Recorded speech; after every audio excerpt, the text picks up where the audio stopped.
Atención, en los últimos días el brote, se podría decir, en realidad no es brote porque fue un solo caso aislado de sarampión endémico, ya nos va a explicar el doctor de qué se trata, y 3 importados en la Argentina, cuando la Argentina era un país libre de sarampión. Se había de alguna manera eliminado ese riesgo desde hace muchos años. ¿Qué pasó? Brotó en Rosario, nada más y nada menos, y queremos saber qué pasa. Exactamente. Lucas Stefanini es médico infectólogo y nos visita hoy aquí en Punta La M. Lucas, buen día. Hola, ¿cómo va? Lucas, ¿Qué tal? ¿cómo Gracias estás? por invitarme.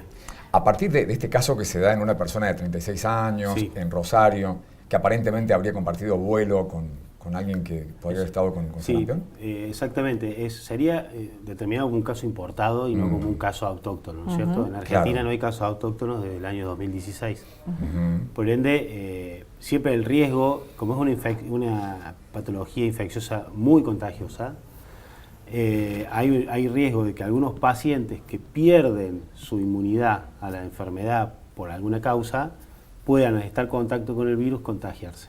¿Cómo se contagia? Pregunto esto porque me parece un dato muy importante. ¿Se Bueno. contagia durante, cuando ya se expresó el sarampión en el cuerpo, en la previa? Buena pregunta. Se entiende que desde el momento que comienza la fiebre de la enfermedad, que es uno de los primeros síntomas, uno tiene sarampión de entre 7 y 10 días antes. Claro. Y durante ese periodo el paciente puede estar eliminando virus a través de la saliva y a través de la saliva al aire, y de ahí uno adquirir la infección. O sea, sin saberlo. Sin saberlo, La persona está muchas contagiando. veces. Compartís un ambiente, por ejemplo, la persona infectada ya no está más, pero queda el virus en el aire. Exactamente. Súper contagioso. Es sumamente contagioso, de hecho es uno de los virus más contagiosos que existen, por ende es sumamente importante en aquellos pacientes que por ahí van a viajar, acreditar por lo menos 2 dosis de vacuna contra el sarampión, porque de esa manera aseguramos que el paciente tiene anticuerpos y por más que esté en contacto con el sarampión no lo va a adquirir, Claro. y por ende no lo va a transmitir. ¿Cuáles son ¿por qué es tan malo el sarampión? ¿Por qué es tan terrible? Bueno, Y es mortal, llega a ser En mortal. algunos casos sí, particularmente este tema de que es sumamente contagioso hace que mucha población esté expuesta. Segundo, es una enfermedad particularmente más grave en los menores de 5 años. Y en estos pacientes se pueden generar infecciones más severas que pueden ser como la neumonía o la meningitis, ¿sí? Que es la inflamación del cerebro, ¿no es cierto? Y de las capas que cubren el cerebro. Tanto la meningitis como la neumonía por sarampión tienen una alta mortalidad, ¿sí? Por ende, esas son las complicaciones graves que pueden aparecer y que pueden llevar a la muerte, ¿no? Ahora, vos sabés que yo quiero preguntarte, y perdón, te voy a retrotraer en el tiempo, y vos sos mucho más joven que yo, pero yo recuerdo en la niñez que la gente, los padres en el colegio te decían, ¿tuviste varicela? ¿Tuviste sarampión? ¿Tuviste paperas, por ejemplo? Y es como que uno de chico tenía la idea, el concepto de que tenías que ir pasando por esas enfermedades. Sí. Los Y a ver, llevaban a contagiarse en la casa Muchas para, veces. para que lo tengan de chico y no de grande, y, ¿o no? y bueno, Sí, es verdad. y sobrevivíamos, digo, o sea, ¿se moría la gente en ese momento Bueno, por sarampión, por ejemplo? Sí. Siempre fue complicada. Siempre fue una enfermedad complicada y una enfermedad que potencialmente tenía, era gravedad en cuanto a muerte y también en cuanto a secuelas que pueden quedar posterior a la infección. Desde que existe la vacuna, como decía, en Argentina se ha erradicado, en Claro. América Latina hay algunos focos de infección en algunos lugares, en algunos países y en algunas zonas geográficas del mundo, pero en general es una enfermedad que ha bajado muchísimo en su incidencia, pero siempre fue una patología severa, grave. De hecho, te mandaban a hacer reposo y estabas muchas veces 30, 40 días en reposo Claro. cuando tenías la infección. Sí, igual que el tema de las paperas y la varicela. Bueno, particularmente la vacuna contra el sarampión es una vacuna triple que tiene paperas, que tiene rubiola y que tiene sarampión, ¿sí? O sea que protege contra esas 3 enfermedades. ¿La rubiola también está erradicada de Argentina? No totalmente.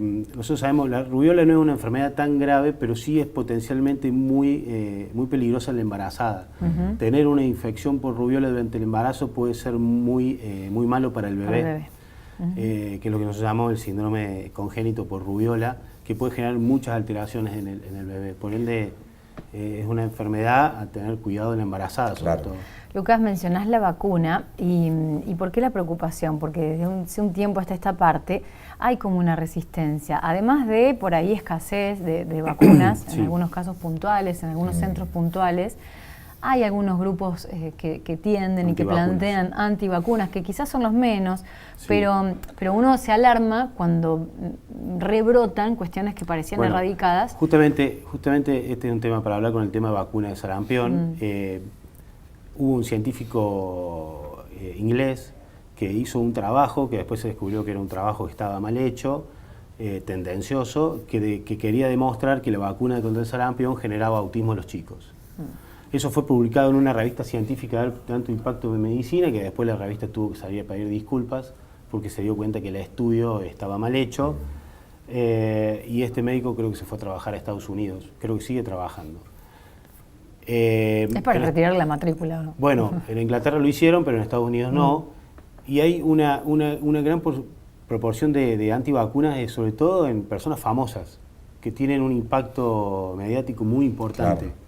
Estoy hablando de estrellas de Hollywood, etcétera, que tienen están todo el tiempo hablando de esto, de las vacunas y el tema del autismo en el caso del sarampión, que fue probado que no existe ningún tipo de relación. Claro. Ninguna relación. El autismo es una enfermedad genética multifactorial que no tiene que ver con la vacuna. Por ende, bueno, en Argentina, por suerte, estos grupos no son tan importantes. Ahora digo, más allá de estos grupos, o tal vez tengan que ver con lo mismo,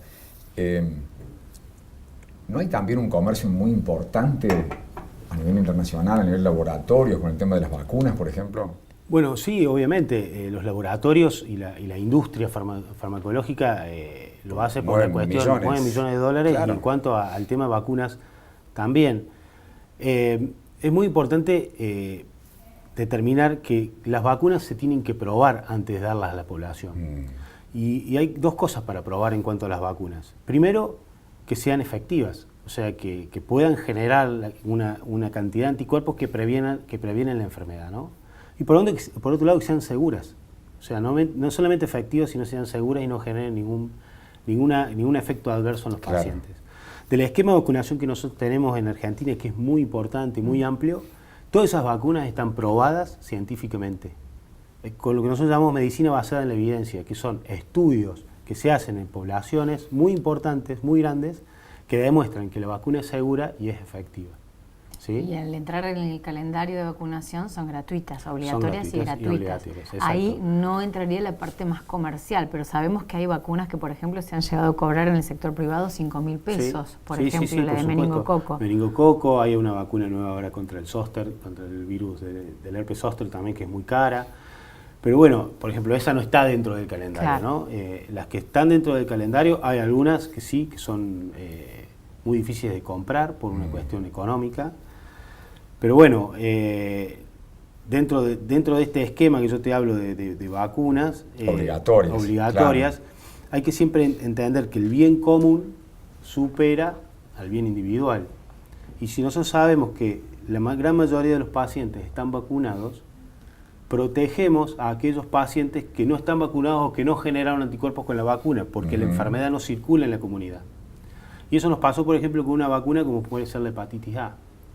En Río Cuarto y en Argentina hace muchos años que no tenemos casos de hepatitis A, sobre todo en niños, sabiendo que la hepatitis puede generar una hepatitis fulminante y generar en muchos casos la muerte, por ejemplo. Pero gracias a que ese virus no circula en la comunidad porque los niños se vacunan, se protegen también los adultos. Claro. ¿Sí? Eso se llama efecto rebaño y es el efecto de beneficio de la comunidad. Por eso es importante entender esto y voy al tema de los antivacunas. Voy a repetir, el efecto de beneficio de la comunidad supera a lo individual. ¿Sí? Entonces, bueno. Una actitud altruista es vacunarse. Sí, totalmente. Está bien. Lo que pasa es, yo te preguntaba por la parte comercial, porque uno no puede dejar de pensar por ahí que, a ver, una mente retorcida, meramente economicista, que busca hacer su negocio, estamos hablando de grandes laboratorios que son multinacionales generalmente, a ver, ¿qué es lo mejor que le puede pasar? Tener una población cautiva, es decir, vos de por vida tenés que vacunarte contra lo que vos quieras. Bien. Se entiende que para que un país acepte una vacuna en su calendario,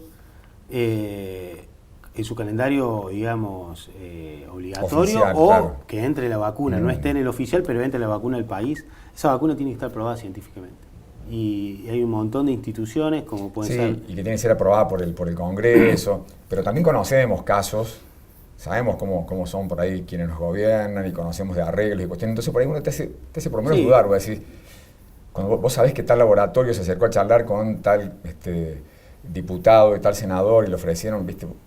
Eso te hace Bueno, no desconfiar de las vacunas, no, desconfiar de la obviamente. actitud de la gente y de Obvio- quienes manejan los laboratorios bueno, comercialmente. hay una institución que nosotros siempre, digamos, buscamos, que es la FDA de Estados Unidos, que es, como decir, la ANMAT de acá. Claro. La FDA de Estados Unidos generalmente para incorporar nuevos tratamientos médicos, sean vacunas, sean tratamientos farmacológicos, lo que sea, siempre requiere una serie de estudios que realmente demuestren el beneficio de eso que se quiere incorporar.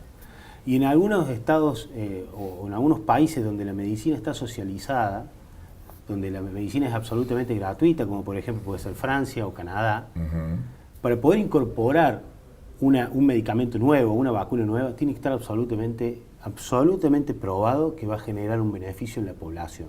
¿Por qué? Porque el 100% de la medicina la plata la pone el Estado, entonces el Estado tiene que estar seguro de que eso va a ser beneficioso. Claro. En otros países donde la medicina no está tan socializada, bueno, es más complicado porque está dividida en la parte pública y en la parte privada, ¿no? ¿Qué pasa con el tema de la vacuna contra el virus del papiloma humano, por ejemplo, que también había faltante? ¿Conocemos cómo está la situación? Sí, bueno, yo por ende estoy en el servicio de epidemiología del Centro de Salud, hemos tenido algunos faltantes de vacuna. Meningococo, ya lo hemos hablado, El tema de la estamos meningitis. teniendo dificultades. Ahora estamos por empezar con la vacunación de gripe semana que viene probablemente, y nos han dicho que puede llegar vacuna de meningococo, y con HPV estamos con un déficit de vacunas, y no nos han comentado todavía cuándo se puede llegar a resolver eso. Son las dos vacunas que hoy estarían en falta, por decirlo así. ¿Y cuán grave es esa situación de que estén en falta, digamos? Bueno, a ver, eso hay una cuestión también de decisión, ¿no es cierto? Decisión de decir, bueno, el esquema de vacunación es una decisión que toma el Estado para proteger a su población. Claro.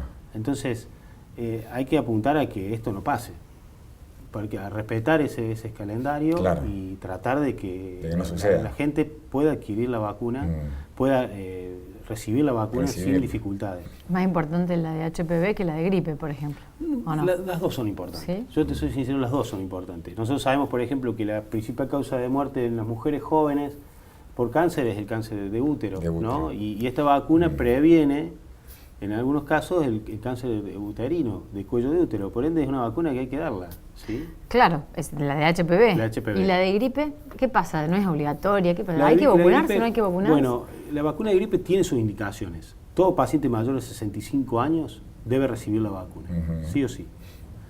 Las únicas dos contraindicaciones absolutas para recibir la vacuna serían que el paciente esté con fiebre en ese momento, lo que hace es que se vaya a la Esperar, fiebre claro. y vacunar, o la alergia al huevo, porque tiene algunas proteínas de la albúmina del huevo que pueden generar alergia, entonces si vos tenés alergia al huevo podés tener alergia a la vacuna. Claro. Después no hay una contraindicación más allá de eso.